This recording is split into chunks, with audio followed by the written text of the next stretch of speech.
दोस्तों आज इस वीडियो में हम Madhya Pradesh judicial service exam के 2018 में पूछी गई फ्रेमिंग ऑफ चार्जेस की प्रॉब्लम को सॉल्व करेंगे। आपकी स्क्रीन पे जो प्रॉब्लम है उसका स्क्रीनशॉट ले लीजिए और प्रॉब्लम को एक बार अच्छे से पढ़ लीजिए।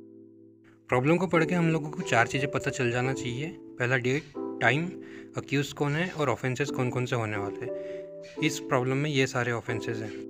चार्जेस को फ्रेम करने के लिए हमें घटना का जो क्रम है उसको ध्यान में रखना होता है और घटना के क्रम को मैं आपको एक एग्जांपल की सहायता से समझाता हूँ। मान लीजिए एक व्यक्ति ए है जो कि रात के समय पे ताला तोड़ के एक घर में प्रवेश करता है चोरी करने के उद्देश्य से।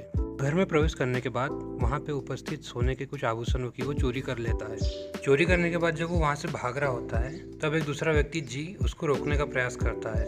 तो ए जिस हथौड़े से उसने ताला तोड़ा था उसी हथौड़े से जी के ऊपर हमला कर देता है और जी की मौत हो जाती है। तो दोस्तों इस पूरी घटना में 3 अपराध हुए हैं। पहला अपराध है सेक्शन 302 मर्डर, दूसरा है घर में घुस के चोरी करने का धारा 380 और तीसरी घटना है 457 ऑफ IPC जो कि रात के समय ताला तोड़ के घर में घुसने के लिए है। दोस्तों IPC का जब इंडेक्स देखेंगे हम तो 302 पहले आता है, उसके बाद 380 और फिर 457। पर हमारी इस घटना में सबसे पहले वो ताला तोड़ के घर में घुस रहा है जो कि है 457। घर में घुसने के बाद वो चोरी कर रहा है जो कि है 380 और चोरी करने के बाद में वो हत्या कर रहा है जो कि है 302 ऑफ IPC। दोस्तों तो चार्जेस भी हम इसी ऑर्डर में फ्रेम करेंगे। सबसे पहले आएगा 457, सेकंड पे आएगा 380 एंड लास्ट थर्ड नंबर पे आएगा 302 ऑफ IPC। तो दोस्तों वापस आ जाते हैं हमारी ओरिजिनल प्रॉब्लम पे।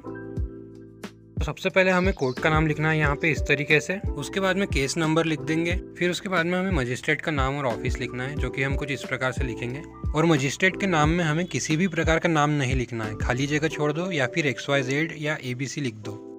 I judicial magistrate first class comma hereby charge you D as follows. दोस्तों ये जो लिखा है ये CRPC के फॉर्म 32 के अकॉर्डिंग लिखा है। तो यदि आपके मन में कोई डाउट आता है तो CRPC की बेयर एक्ट में फॉर्म 32 को भी देख सकते हैं। फिर एक लाइन छोड़ के लिखेंगे फर्स्ट, फिर लिखेंगे डेट यू कॉमा ऑन और about the 14th day of November 2016 at about 3:45 PM uttered obscene words in public place to the annoyance of others and thereby committed an offence punishable under section 294 of Indian Penal Code and within the cognizance of this court।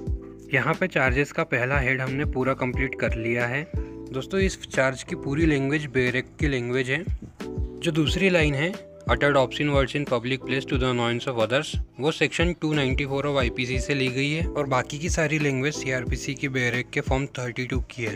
इस प्रकार से जितने भी charges हमें लिखना है वो सारे बेयर एक्ट की लैंग्वेज में ही लिखेंगे। फॉर एग्जाम्पल अगर बात हत्या की हो रही है, मर्डर की, तब हम किल शब्द का यूज नहीं करेंगे, यूज करेंगे कॉज्ड डेथ का।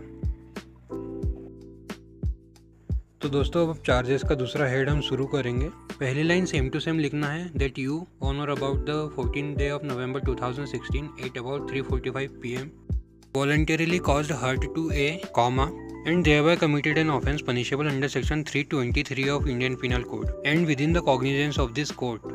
अब हम तीसरा हेड लिखना शुरू करेंगे। पहली लाइन सेम टू सेम आएगी दैट यू ऑन और about the 14th day of November 2016 at about 3:45 PM threatened to cause death of A and thereby committed an offence of criminal intimidation punishable under section 506 of Indian Penal Code and within the cognizance of this court।